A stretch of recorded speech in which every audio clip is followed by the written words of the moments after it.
اللہ تعالیٰ نے قرآن کے اندر ایک بات کہی ہے جو کہ ہمیں سوچنی چاہیے تھوڑی گہرائی میں، اور وہ ہے کل نفس ذائقۃ الموت، کہ ہر جاندار کو موت کا مزہ چکھنا ہے نہیں، ہر جاندار موت کا مزہ چکھتا ہی جا رہا ہے۔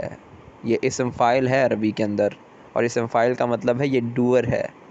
یعنی کہ یہ کام کرتا ہے، کہ وہ چکھتا جا رہا ہے، جتنی دیر تک ہے وہ چکھتا جا رہا ہے۔ تو آپ کو پتہ ہے کہ آپ اور میں جب کھانا کھاتے ہیں، بڑی زبردست ڈشز کھاتے ہیں، بڑے مزے کی چیزیں کھاتے ہیں، تو اللہ کا شکر تو ادا کرتے ہیں، ہمیں کرنا چاہیے، لیکن ساتھ ہی ساتھ یہ بھی سوچنا چاہیے کہ ہماری ایک فکس پروویژن ہے اس دنیا کے اندر، اس زمین کے اوپر ہمارا ایک محدود رزق ہے جسے ہم نے مکمل کرنا ہے، اور اس کے بعد ہم نے اس دنیا سے رخصت ہونا ہے، اور جب ہمارا رزق پورا ہو جائے گا تو ہم یہاں سے رخصت ہو جائیں گے، ہمارا وقت بھی پورا ہو جائے گا۔ تو جتنا ہمارا وقت ہے اس کے ساتھ ساتھ ہمارا رزق بھی بندھا ہوا ہے، اور کوئی بھی دنیا سے اس وقت تک رخصت نہیں ہوتا، جیسے حدیث میں آتا ہے حتیٰ تستکمل رزقہا، کوئی بھی جان دنیا سے رخصت نہیں ہوتی جب تک اس کا رزق پورا نہ ہو جائے۔ تو ہم جو کچھ کھا رہے ہوتے ہیں وہ آپ ذرا سوچئے تو صحیح، کہ ہر لقمے کے ساتھ ساتھ آپ کے اندر طاقت تو آ رہی ہے، تو آپ سمجھ رہے ہیں کہ آپ اسٹرانگ ہوتے جا رہے ہیں، اور بالکل ہو سکتا ہے کہ آپ کچھ ایسی چیزیں کھا رہے ہو جن سے آپ کو اسٹرینتھ مل رہی ہو، جن میں آپ کو غذائیت محسوس ہو رہی ہو، لیکن کیا آپ کو پتہ ہے کہ آپ کے جتنے لقمے، جتنے نوالے، جتنے ذرات لکھے گئے ہیں ٹوٹل آپ کی زندگی میں جتنے بھی ہیں، جب وہ آپ پورے کر لیں گے تو آپ اس دنیا سے رخصت ہو جائیں گے، اور جیسے جیسے آپ وہ کھا رہے ہیں آپ ان کی وہاں سے جو ریمیننگ کوانٹٹی ہے، جو کہ بقیہ مقدار ہے، وہ کم ہوتی جا رہی ہے۔ مثال کے طور پر اگر آپ نے 10 لاکھ نوالے کھا کر دنیا سے رخصت ہونا ہے، تو ابھی جو آپ نے نوالے کھائے ہیں تو آپ کے اگر 1 لاکھ ہو گئے ہیں تو 9 لاکھ باقی ہیں پیچھے، اور ابھی آپ نے مزید 10,000 نوالے کھائے تو پیچھے 8,90,000 باقی رہ گئے۔ تو یہ آپ کا وقتاً فوقتاً، لمحہ بلمحہ، آپ بتدریج آپ جا رہے ہیں اپنی منزل کی جانب، اور اللہ کا اصول ہے کہ دنیا کی جتنی چیزیں ہیں، کائنات کی ساری چیزیں گردش میں، کوئی بھی چیز ریسٹ میں نہیں ہے، الٹیمیٹلی ریسٹ میں کچھ بھی نہیں ہے، ثبات ایک تغیر کو ہے زمانے میں، پورے زمانے میں صرف ایک چینج کانسٹنٹ ہے، باقی چیز تو کوئی کانسٹنٹ ہے ہی نہیں، ہر چیز جو ہے وہ حرکت میں ہے، کوئی چیز جو ہے وہ کمپلیٹ ریسٹ کے اوپر، ایبسلوٹ ریسٹ میں تو ہے ہی نہیں۔ اس کا مطلب ہے کہ سورج بھی گردش کر رہا ہے، چاند بھی گردش کر رہا ہے، زمین بھی گردش کر رہی ہے، میں بھی گردش میں ہوں، آپ بھی گردش میں ہیں، ہم سب موومنٹ کر رہے ہیں۔ کوئی چیز ہمارے سامنے پڑی ہوئی بھی ہوتی ہے تو اس کے ایٹمز اس میں موو کر رہے ہوتے ہیں، وہ اپنی ہماری نظروں کے سامنے اگر بے شک وہ ایک ساکن شے کے طور پہ پڑی ہوئی ہے کہ یہ موو نہیں کر رہی ہے، حرکت نہیں کر رہی ہے، اور ہم اسے کہیں گے کہ یہ تو بالکل ایک جگہ پر پڑی ہوئی ہے، لیکن کیونکہ وہ اس کے ایٹمز موو کر رہے ہیں تو اس کے باوجود اس میں حرکت موجود ہے۔ اور پھر زمین کے اوپر وہ اگر پڑی ہوئی ہے تو زمین خود گردش میں ہے تو وہ بھی موومنٹ میں ہے، تو الٹیمیٹلی ہر چیز جو ہے وہ گردش میں ہے، کوئی بھی چیز جو ہے وہ رکی ہوئی نہیں ہے، وقت بھی گردش میں ہے، حالات بھی گردش میں ہے، انسان بھی گردش میں ہے، اور کل یجری لاجل مسمى، ہر چیز گردش کر رہی ہے اپنے فکس ٹائم کی طرف۔ میں آپ کو یہ بات بھی متعارف کرانا چاہتا ہوں یہاں پر کہ جس طرح 3 ڈیمینشنز ہوتی ہیں، لینتھ، ہائٹ، وڈتھ، اس کے ساتھ ساتھ ایک 4 ڈیمینشن کا بھی کانسیپٹ ہے جسے ہم ٹائم ڈیمینشن کہتے ہیں، اور جس طرح زمین کے اوپر کوئی چیز پڑی ہوئی ہوتی ہے جو کہ مادہ ہوتا ہے، جو کہ چلتا پھرتا ہے، جو کہ موو کر سکتا ہے، جسے ہم کوئی چیز کہہ سکتے ہیں، جیسے انسان ہے تو انسان کی ایک مادی شکل بھی تو ہے، ہمارا جسم بھی تو ہے، تو ہمارے جسم کی جس طرح سے ایک لینتھ ہے، ایک وڈتھ ہے اور ایک ہائٹ ہے، اسی طرح سے ایک ٹائم بھی ہے، ہماری یہ بھی ڈیمینشن ہے، اور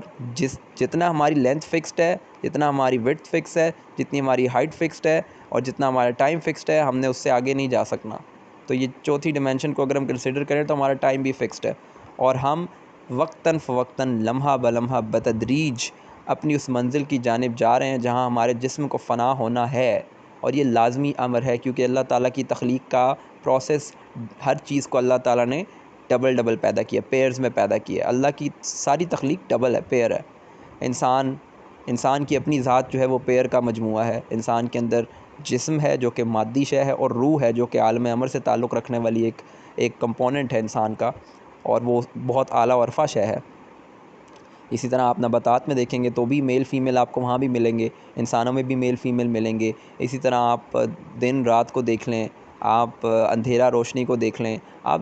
کسی بھی چیز کو اٹھا لیں تو اللہ تعالیٰ نے وہاں پر ڈویلٹی رکھی ہوئی ہے، اور اللہ تعالیٰ نے چیزوں کو پیئرز میں تخلیق کیا ہے۔ یہ اللہ تعالیٰ کی میٹر ہے تو اینٹی میٹر بھی ہے، تو بلیک ہول ہے تو وائٹ ہول بھی ہوگا۔ اسی طرح اللہ تعالیٰ نے ہر چیز کے اندر ایک ڈویلٹی رکھی ہے، پیئرز میں اللہ تعالیٰ نے کریٹ کیا چیزوں کو، اللہ تعالیٰ نے جوڑوں میں پیدا کیا انسان کو اور تمام مخلوقات کو۔ اور اس کا ایک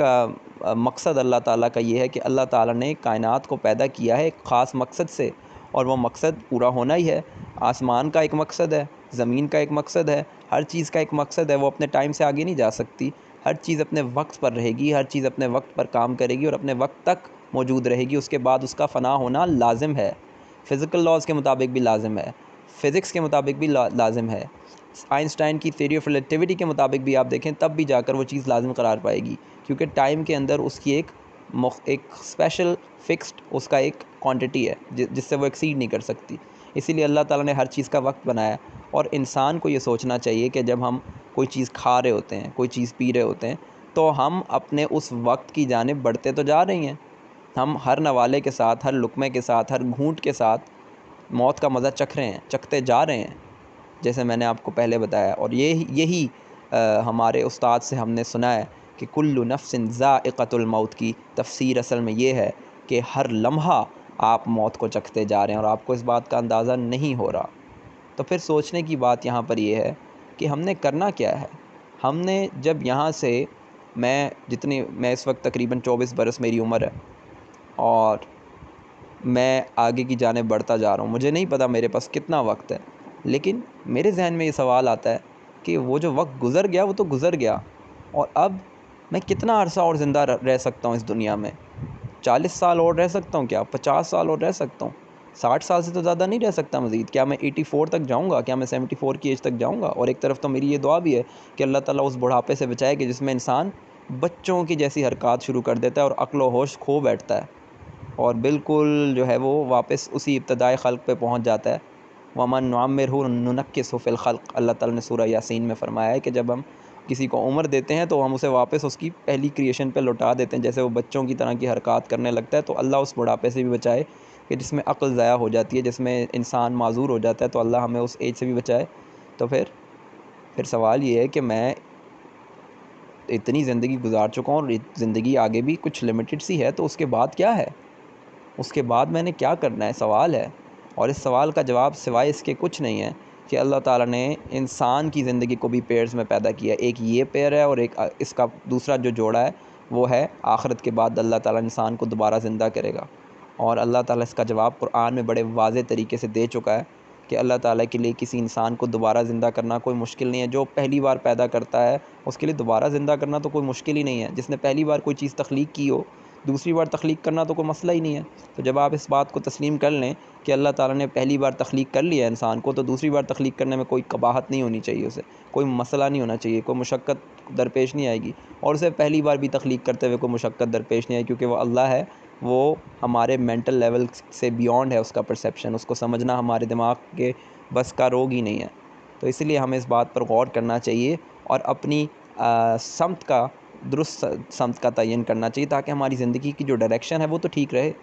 مطلب ہم کس کو راضی کر رہے ہیں، ہم کس کو خوش کرنے کے لیے سارا کچھ کر رہے ہیں، ہمارا زندگی میں مقصد کیا ہے، ہم کیا کوشش کر رہے ہیں، ہم کس چیز کی بھاگ دوڑ کرتے نظر آ رہے ہیں، ہماری ساری محنتیں اور مشقتوں کا رخ کہاں ہے، کس کی جانب ہے، اور کس مقصد کے تحت زندگی گزار رہے ہیں، ہمارا گول اور مشن کیا ہے۔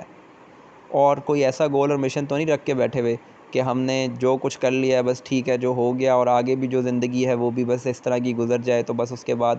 کی کوئی فکر نہیں ہے ہمیں، کوئی دیکھی جائے گی کیا ہوگا، دیکھیں گے حالات آئیں گے تو دیکھ لیں گے کہ کیا ہوگا۔ تو یہ اگر ہمارا گول ہے تو پھر اللہ ہی حافظ ہے ہمارا۔ تو ہمیں اس بات کو نظر انداز نہیں کرنا چاہیے، اور کل نفس ذائقۃ الموت اس کی تفسیر کو ذہن میں رکھنا چاہیے کہ ہر لمحہ ہم چکھتے ہی جا رہے ہیں، ہم چکھتے ہی جا رہے ہیں، ہر گزرنے والا لمحہ ہماری زندگی سے ایک لمحہ کم کر رہا ہے، ہر کھایا جانے والا رزق ہماری زندگی میں بقیہ رزق کی مقدار کو کم کر رہا ہے، اور ہمیں قریب کر رہا ہے اپنی اس منزل کی جانب جس کے بعد ہم نے دوبارہ اٹھنا ہے۔ بارک اللہ لی و لکم فی القرآن الحکیم و نفعنی و ایاکم بالآیات والذکر الحکیم۔